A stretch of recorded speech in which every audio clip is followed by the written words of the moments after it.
Ku buat suamiku hancur usai diam-diam. Selingkuh dengan sahabatku, ku buat mereka malu di akad nikah siri mereka.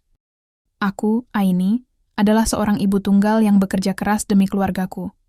Meski aku punya suami, Raka, kenyataannya hampir semua tanggung jawab rumah tangga dan anak jatuh di pundakku. Arka, anak sematawayang kami yang berusia 6 tahun, adalah alasan utamaku untuk bertahan dalam pernikahan ini.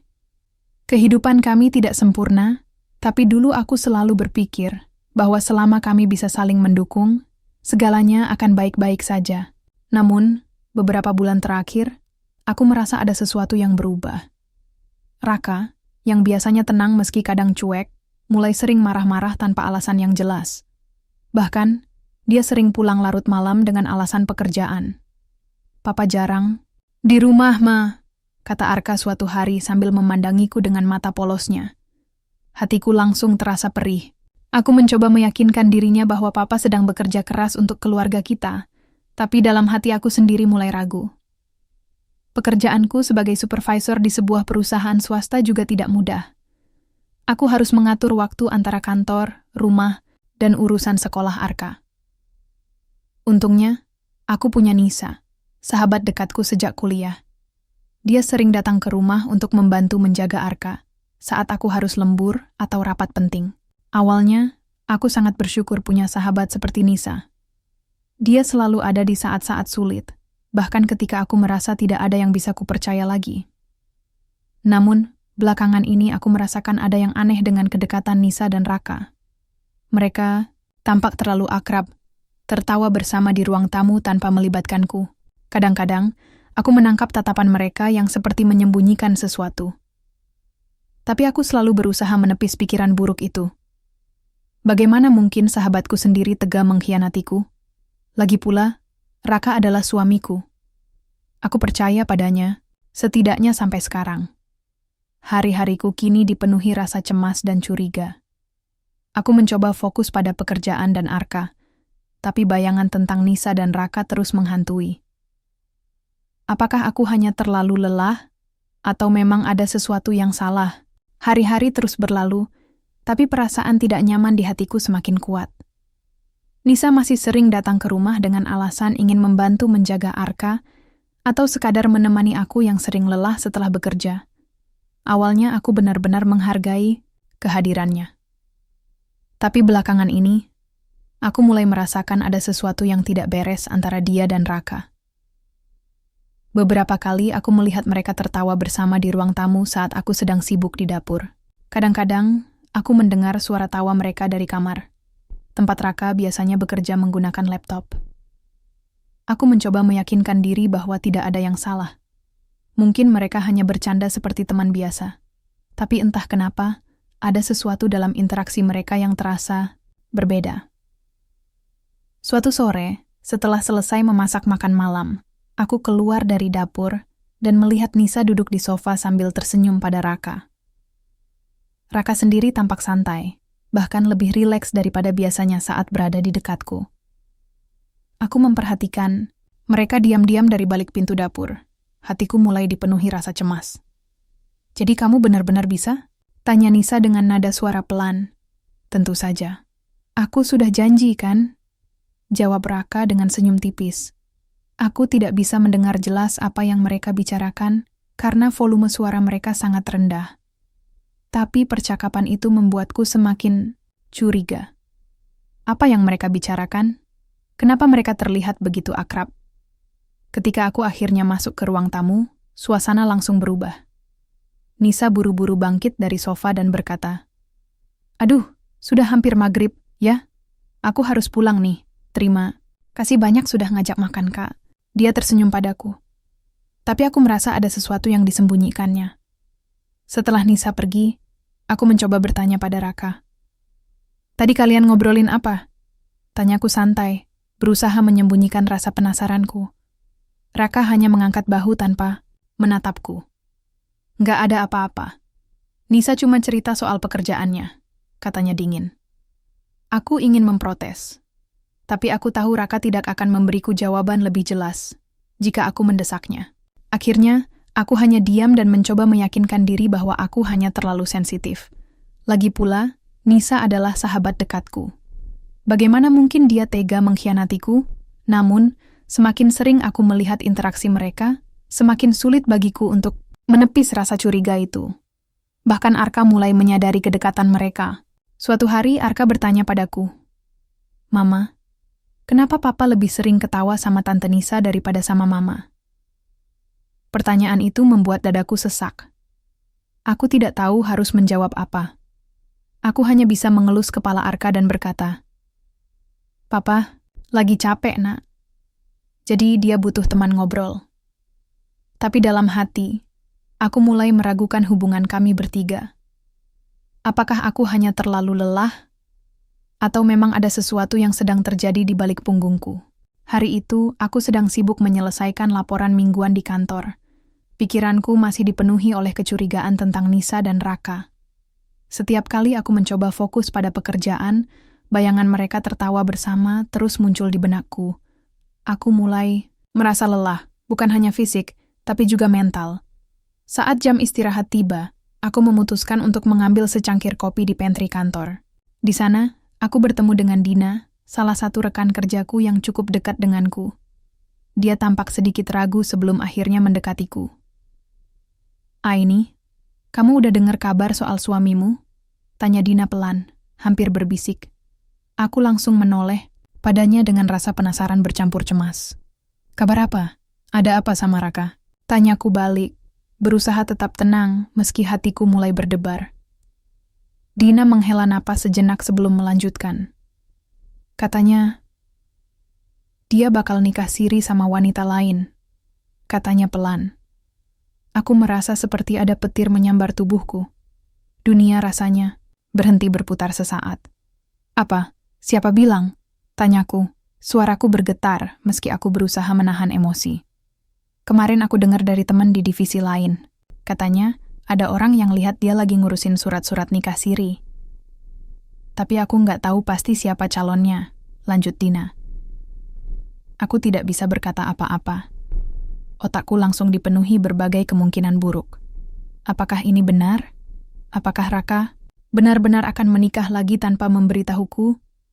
Dan siapa wanita itu? Setelah percakapan itu, aku tidak bisa fokus bekerja lagi. Sepanjang hari, pikiranku dipenuhi oleh pertanyaan-pertanyaan yang tidak ada jawabannya. Aku mulai mencari-cari alasan di kepala untuk menyangkal kabar itu. Mungkin ini hanya gosip belaka. Tapi, bagaimana kalau itu benar? Pulang kerja, aku langsung menuju kamar tidur setelah sampai di rumah. Raka belum pulang, seperti biasa. Aku memutuskan untuk membuka handphonenya diam-diam saat dia meninggalkannya di meja ruang tamu. Jantungku berdegup kencang saat aku membuka aplikasi pesan singkatnya. Aku tidak menemukan apapun yang mencurigakan di awal. Tapi ketika aku membuka aplikasi pesan dari media sosialnya, aku melihat beberapa chat dengan seseorang bernama N. Percakapannya singkat, tapi ada satu kalimat yang membuatku merinding. "Kita ketemu di tempat yang biasa ya. Jangan lupa bawa dokumennya," tulis N. Raka membalas. "Siap. Aku tunggu kabar baiknya." Tanganku gemetar membaca percakapan itu. Apakah N ini Nisa? Bagaimana bisa sahabatku sendiri melakukan ini padaku? Aku ingin menangis, tapi aku menahannya. Aku harus mencari tahu lebih banyak sebelum memutuskan apapun. Malam itu, aku tidak bisa tidur. Aku terus memikirkan cara untuk membuktikan apakah kabar itu benar atau hanya gosip murahan. Aku tahu aku harus menemukan bukti konkret sebelum menghadapinya. Setelah malam tanpa tidur, aku memutuskan untuk mengikuti jejak Raka. Dari informasi yang kudapat dari chatnya, aku tahu dia akan pergi ke sebuah tempat yang biasa mereka gunakan untuk bertemu. Aku mencoba tenang dan berpikir jernih. Jika ini benar-benar pernikahan siri, aku harus melihatnya dengan mata kepalaku sendiri sebelum membuat keputusan apapun.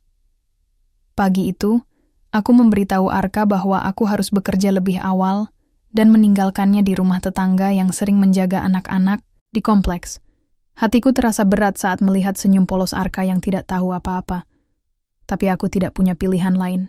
Ini adalah masalah yang harus kuhadapi sendiri. Aku mengendarai mobil menuju lokasi yang disebutkan dalam chat Raka.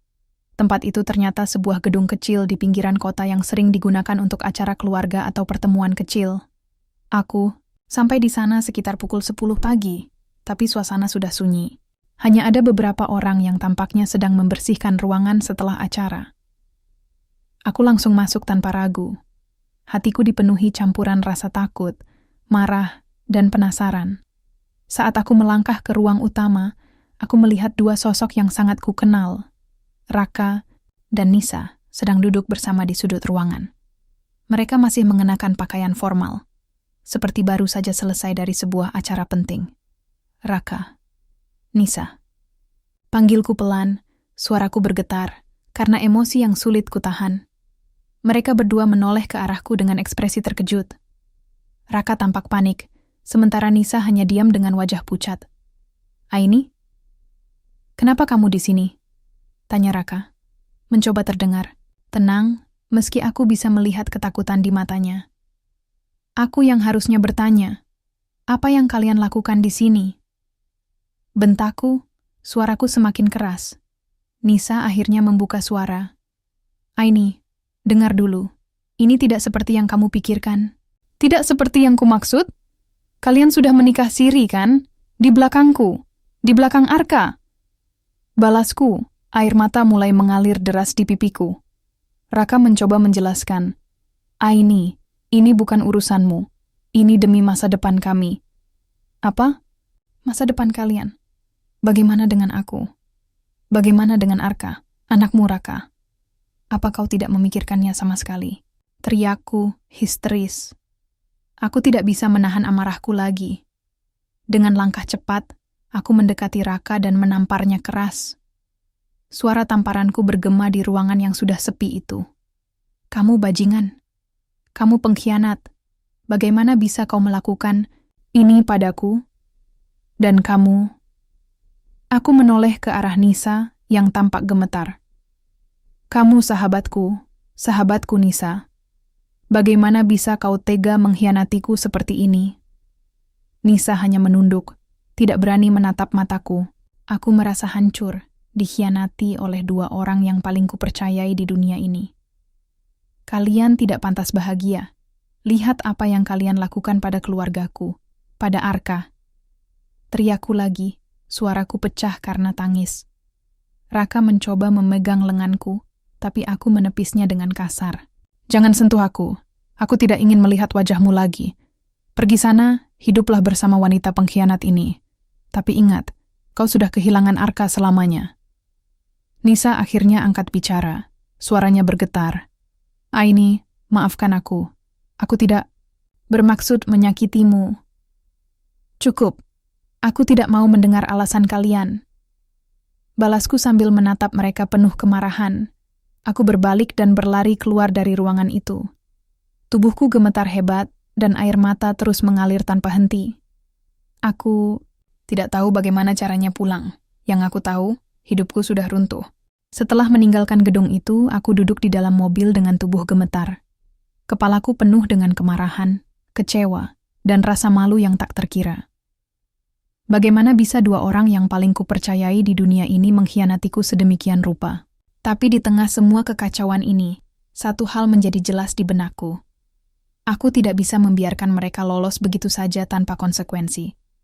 Aku membuka handphoneku dan mulai merekam video pendek. Dengan suara bergetar, aku berkata, "Hari ini, aku mengetahui bahwa suamiku, Raka, telah menikah siri dengan sahabat dekatku sendiri, Nisa. Mereka melakukannya di belakangku, tanpa sedikit pun memikirkan perasaanku atau masa depan anak kami, Arka." Air mata terus mengalir saat aku melanjutkan. Aku tidak tahu apakah aku bisa memaafkan mereka. Yang aku tahu, aku ingin dunia tahu apa yang telah mereka lakukan. Ini bukan hanya tentang aku. Ini tentang bagaimana mereka menghancurkan sebuah keluarga demi ego mereka sendiri. Setelah selesai merekam, aku ragu sejenak. Apakah aku benar-benar akan mempublikasikan ini? Tapi kemudian aku ingat tatapan polos Arka yang selalu bertanya kapan papa akan pulang ke rumah. Aku juga ingat bagaimana Raka dan Nisa berusaha meyakinkanku bahwa semuanya baik-baik saja selama ini. Padahal mereka diam-diam merencanakan pengkhianatan ini. Tanpa pikir panjang lagi, aku mengunggah video itu ke media sosial pribadiku. Aku tidak memberi judul apapun, hanya menambahkan caption singkat.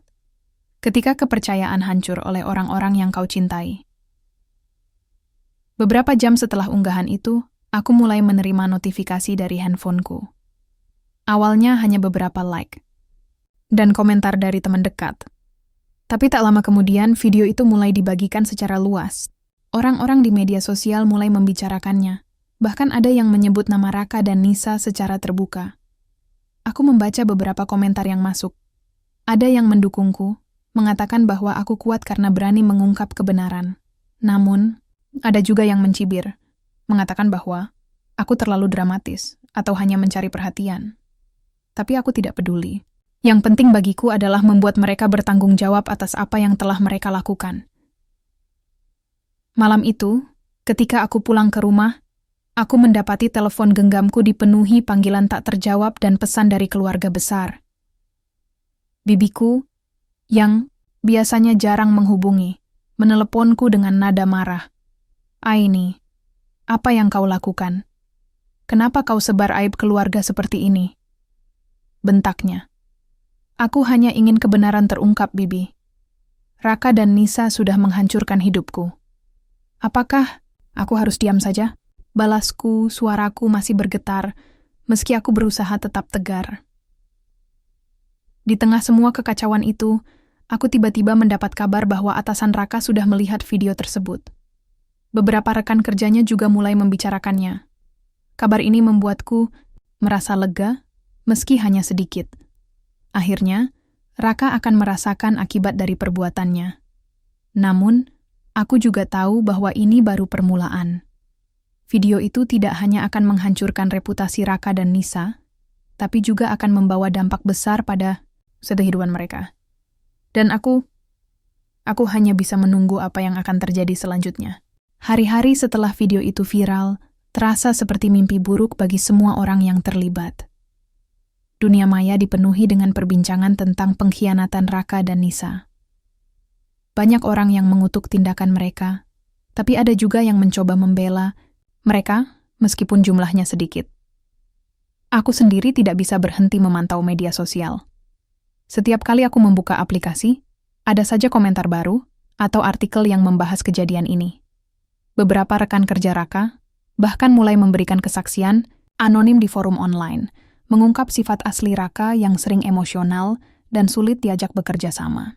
Ada juga yang menyebut bahwa Nisa sering mendekati pria-pria lain di kantor, meski sebelumnya aku tidak pernah mendengar hal itu. Namun, yang paling mengejutkan adalah ketika atasan Raka menghubungi HRD untuk memanggilnya masuk kantor. Kabarnya, manajemen merasa reputasi perusahaan terancam karena skandal ini. Dalam beberapa hari, Raka diberhentikan dari pekerjaannya tanpa ampun. "Aku sudah kehilangan segalanya," kata Raka suatu malam saat dia pulang ke rumah. Wajahnya pucat, rambutnya berantakan, dan matanya tampak kosong. "Kamu pantas mendapatkannya," balasku dingin, tanpa sedikit pun rasa iba. "Setelah apa yang kamu lakukan pada keluarga ini, jangan harap aku akan membantu." Raka mencoba berbicara lagi, tapi aku langsung memotongnya. "Pergi dari sini, kembalilah ke Nisa, wanita yang lebih kamu cintai daripada aku dan Arka. Kami tidak butuhmu lagi." Dia terdiam selama beberapa detik, lalu bangkit dan mulai mengumpulkan barang-barangnya ke dalam tas. Aku hanya diam memperhatikannya, hatiku campur aduk antara lega dan hampa.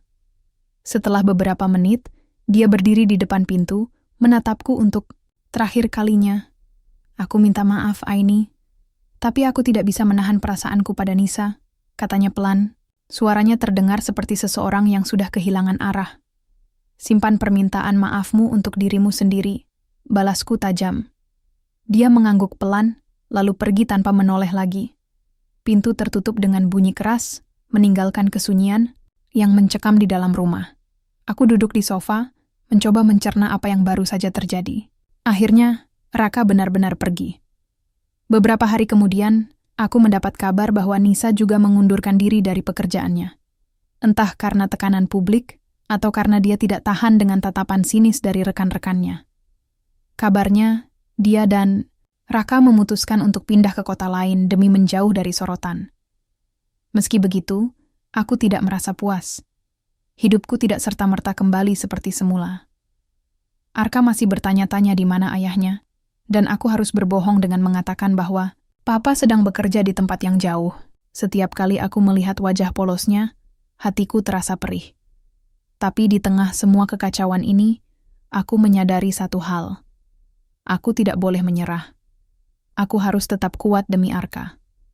Dia adalah alasan utamaku untuk bangkit dari puing-puing kehidupan yang telah hancur ini. Minggu-minggu setelah kepergian Raka, terasa seperti berjalan dalam kabut. Setiap pagi, aku bangun dengan perasaan kosong. Rumah yang dulu ramai dengan suara tawa Arka, dan sesekali omelan Raka kini terasa begitu sepi. Tapi aku tahu, aku tidak punya pilihan lain selain melanjutkan hidup. Arka mulai bertanya lebih sering tentang ayahnya. Mama, kenapa Papa nggak pulang-pulang? Apa dia marah sama aku? Tanyanya suatu sore saat kami makan malam. Aku menatap wajah polosnya. Hatiku terasa seperti diremas. Aku mencoba tersenyum meski air mata hampir jatuh. Papa sedang bekerja di tempat yang sangat jauh, Nak. Dia ingin kita bahagia, jadi dia harus pergi untuk sementara waktu. Tapi aku kangen Papa. Katanya pelan, suaranya terdengar sedih. Aku memeluknya erat, mencoba menahan tangisku. Mama juga kangen Papa. Tapi kita harus kuat ya. Mama ada di sini bersamamu. Setelah percakapan itu, aku menyadari bahwa aku tidak bisa terus larut dalam kesedihan. Aku harus menjadi ibu sekaligus ayah bagi Arka. Aku harus memberinya contoh bahwa hidup terus berjalan, meskipun kita menghadapi cobaan besar. Di tempat kerja, aku mulai mendapat dukungan dari rekan-rekan kantor. Beberapa teman yang tadinya hanya kenal biasa tiba-tiba mendekat dan memberikan semangat. Bahkan atasan langsungku memanggilku ke ruangannya suatu hari. Aini, saya tahu apa yang kamu alami pasti sangat sulit. Tapi saya ingin kamu tahu, kamu adalah pekerja keras dan aset berharga bagi perusahaan ini. Jangan ragu untuk meminta bantuan jika kamu butuh fleksibilitas atau waktu luang, katanya dengan nada tulus. Aku tersentuh oleh kata-katanya. Meski awalnya aku merasa malu karena skandal ini membuat namaku ikut terseret, ternyata masih ada orang-orang yang peduli padaku. Selain itu, aku mulai fokus pada pengembangan diri. Aku mendaftar untuk beberapa kursus online tentang manajemen proyek dan keterampilan komunikasi. Aku ingin meningkatkan karierku agar bisa memberikan kehidupan yang lebih baik untuk Arka. Di sela-sela kesibukan itu, aku juga mulai belajar yoga dan meditasi untuk membantu menenangkan pikiran. Namun proses penyembuhan tidak semudah yang aku bayangkan. Ada malam-malam di mana aku terbangun karena mimpi buruk tentang Raka dan Nisa. Kadang-kadang, aku merasa marah dan ingin membalas dendam. Tapi aku selalu mengingatkan diriku sendiri bahwa kebahagiaanku bukan bergantung pada mereka, melainkan pada diriku sendiri dan masa depan Arka. Suatu sore, aku dan Arka pergi ke taman dekat rumah. Kami bermain layang-layang bersama, tertawa tanpa beban meski hanya sejenak.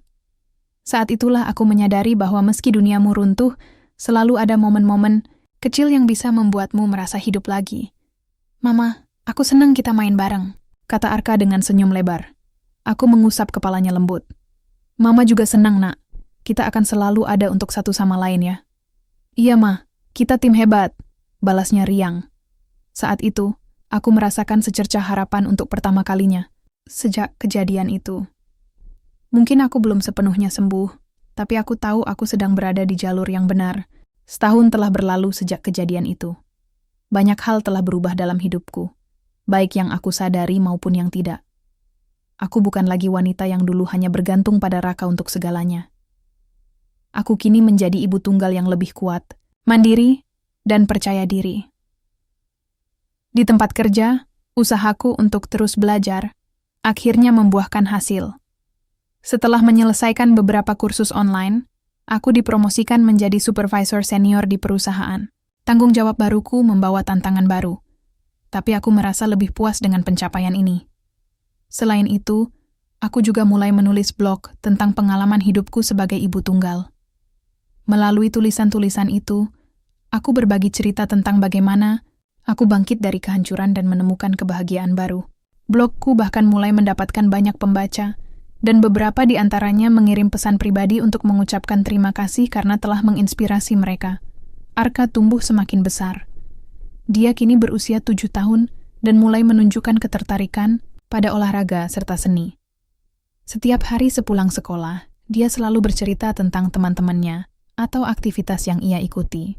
Kadang-kadang dia masih bertanya tentang ayahnya, tapi frekuensinya sudah berkurang. Aku selalu menjawabnya dengan jujur namun tetap lembut. Papa sedang berada di tempat yang jauh, Nak. Tapi Mama yakin, dia ingin kamu menjadi anak yang hebat. Meski begitu, Godin, aku tahu bahwa luka itu tidak akan sepenuhnya hilang. Ada saat-saat di mana aku merasa rindu pada masa lalu. Saat keluarga kami masih utuh meskipun penuh kepalsuan. Namun aku juga menyadari bahwa hidup ini terus bergerak maju. Aku tidak bisa terus hidup dalam bayang-bayang pengkhianatan itu. Aku harus melihat ke depan demi Arka dan diriku sendiri. Suatu hari, aku dan Arka pergi ke pantai untuk merayakan ulang tahunku. Kami bermain pasir, berlarian di tepi pantai, dan menikmati matahari terbenam bersama. Saat itu, Arka berkata sesuatu yang membuat hatiku tersentuh. Mama, aku nggak butuh papa kalau Mama ada di sini. Mama udah cukup buat aku, katanya sambil memelukku erat. Aku mencium kepalanya dan memeluknya balik. Terima kasih, Nak. Kamu adalah alasan Mama terus kuat. Saat itu, aku merasakan kedamaian yang belum pernah kurasakan sebelumnya. Meski aku tidak tahu apa yang akan terjadi di masa depan, aku tahu bahwa aku siap menghadapinya.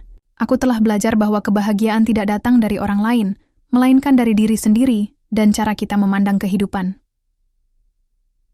Beberapa minggu kemudian, aku menerima kabar bahwa Raka dan Nisa pindah ke luar negeri. Kabarnya, mereka mencoba memulai hidup baru di sana. Aku tidak merasa dendam atau marah lagi mendengar berita itu. Biarkan mereka menjalani hidup mereka, sementara aku fokus pada kehidupanku sendiri. Di malam hari setelah Arka tidur, aku duduk di balkon sambil menatap langit malam. Aku merenung tentang perjalanan hidupku selama setahun terakhir. Betapa banyak hal yang telah kulewati, betapa banyak pelajaran yang telah kupelajari. Aku tidak tahu apakah aku benar-benar sudah sepenuhnya sembuh dari luka itu, tapi aku tahu satu hal. Aku sudah jauh lebih baik daripada sebelumnya. Aku tersenyum tipis, lalu menulis catatan singkat di buku harianku. Hidup tidak pernah sempurna, tapi selalu ada kesempatan untuk memulai lagi. Hari ini, aku tidak hanya bertahan, tapi juga menemukan kebahagiaan dalam hal-hal kecil. Untuk Arka, untuk diriku sendiri, dan untuk masa depan yang lebih baik.